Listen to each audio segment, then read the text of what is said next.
Hi, I'm Tinny from Mini Bowl Design, and today I'm out in the front yard. It's Saturday, so for a change, I thought today I'd just take the day off. I've got, last time I checked, I had 14 orders on the books, but that's a Monday project, so I've got quite a bit of inventory, although there's a lot of stuff I really need to build, like heat remotes, and adjustable remotes, and M2 bases, just to mention, and there's a lot of other stuff, but just decided to take the day off. What the heck. Now, I'm going to make this a little bit of a bike video and a little bit of a stove video. So let's go in and look at the bike.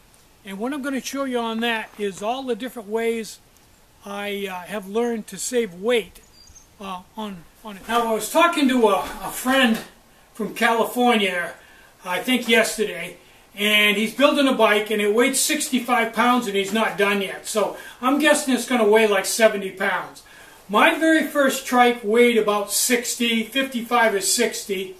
And the last one I built, not the last, but number 7, only weighs 38. So let me put it up here on the bench and run you through the reason why it's a lot lighter than the earlier versions.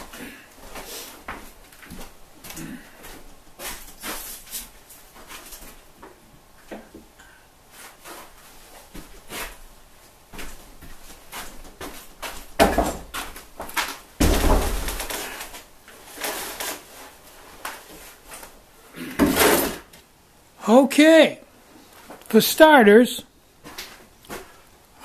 the seat, you can see it has just one brace on it, one bracket, and it comes right back and hooks here. Now, before I had angle iron here and brackets and everything else to hold these seats, but I got rid of all of that and just came right straight down, added this loop right straight down. And it really lightens it up a lot. It's not adjustable, but if you get it in the right place the first time, you're all set.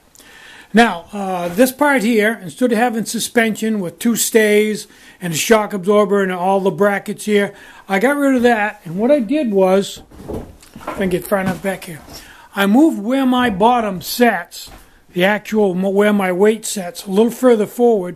And that made the distance from my bottom to back here far enough so that when you hit a bump, it's really not very much of a movement way up where I'm sitting. And it buffers out the bumps enough so I really don't even need the suspension.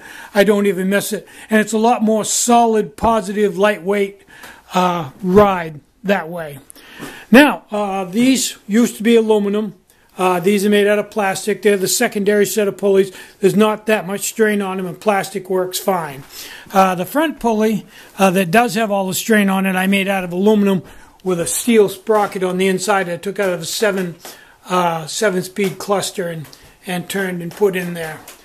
Okay, I shortened these down so they're right down lower. It actually is more streamlined, looks better, and is easier to handle, and there's less metal in it.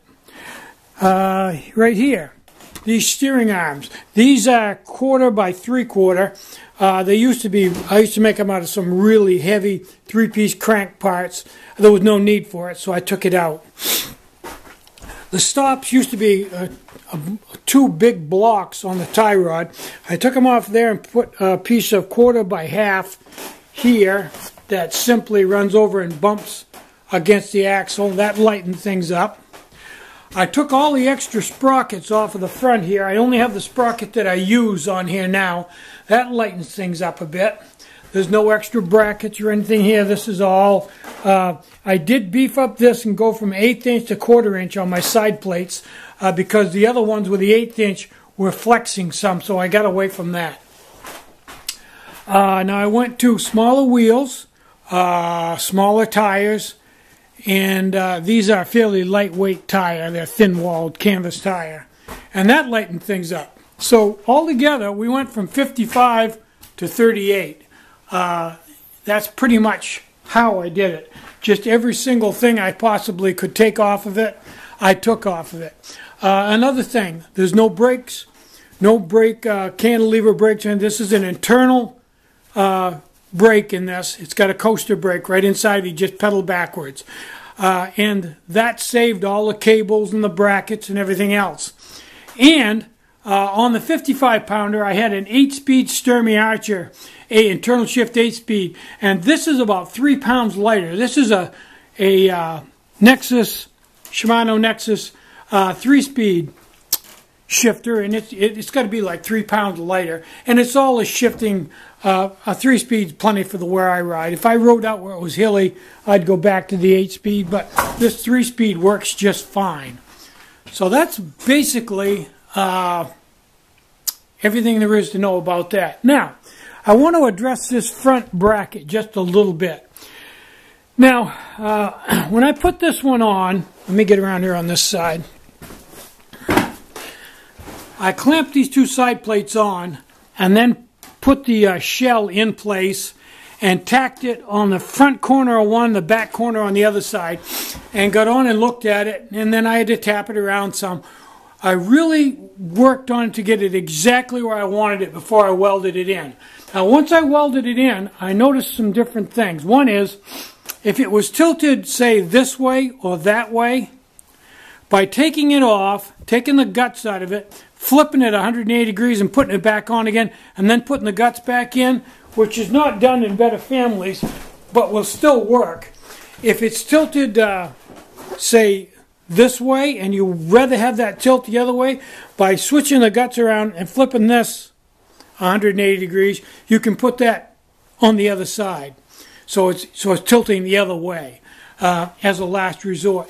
You can also, if you have the ground clearance, you can flip it from right side up to upside down and reverse any adverse angle that's going the wrong way and make it go in the other direction. Just something to think about. Just broadening your horizon.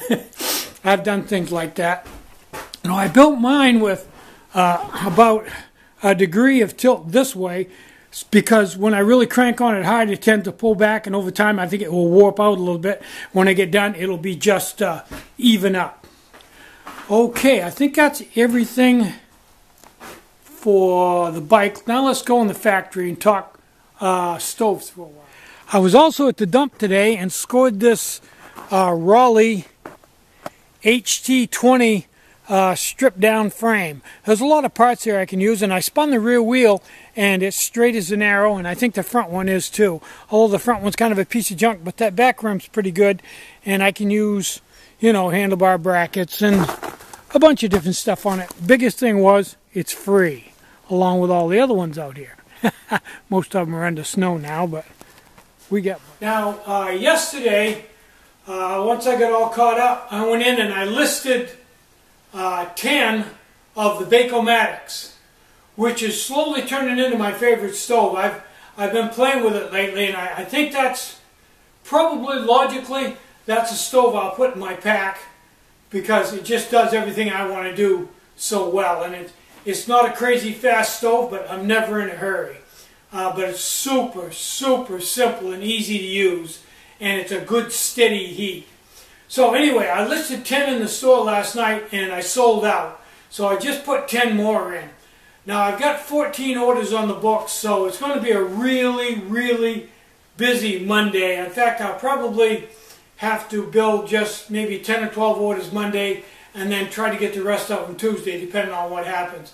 But long story short, that design really took off. People like that. That's selling real well, and I'm completely comfortable that everybody, once they get it, will be very happy with it. It's just that good a design.